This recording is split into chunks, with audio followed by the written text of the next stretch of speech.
Hello friends, আজকে অনেকদিন পরে আমি আর আমার বন্ধু চলে এসেছি হাওড়াতে। কারণ আজকে আমরা যাচ্ছি ইডেন গার্ডেন্সে India versus West Indies super 8 match দেখতে। তাই স্টেশন থেকে বেরিয়ে এই লঞ্চে টিকিট কেটে সোজা চলে আসলাম ঘাটে বাবুঘাট যাওয়ার উদ্দেশ্যে। গঙ্গার এই স্নিগ্ধ হাওয়া, এত ক্রাউড, সবকিছু দেখেই মনের মধ্যে একটা আলাদাই এক্সাইটমেন্ট কাজ করছিল। লঞ্চ থেকে নেমে বাবুঘাটের বাইরে বেরোতেই দেখি চারিদিকে শুধু Indian jersey, cap, headband, wristband বিক্রি হচ্ছে। আসলে পুরো কলকাতায় আজকে টি-20 ওয়ার্ল্ড কাপের আসরে মেতে উঠেছে।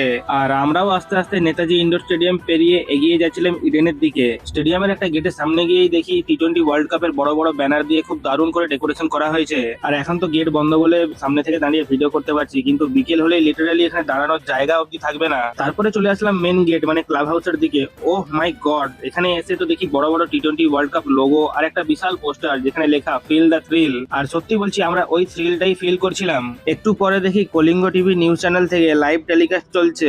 আমি পেছন থেকে দাঁড়িয়ে জোর করে স্লোগান দিয়ে দিলাম, ইন্ডিয়া ইন্ডিয়া। একদম যাকে বলে পিওর গুজবাম্পস মোমেন্ট। তো চলো বন্ধুরা, এখন একটু খাওয়া দাওয়া করে নি। নেক্সট পার্টে দেখাবো স্টেডিয়ামের ভেতরে কি হলো আর ম্যাচের পুরো ধামাকা। Till then tata bye bye. আর হ্যাঁ, সাবস্ক্রাইব করতে কিন্তু ভুলবে না।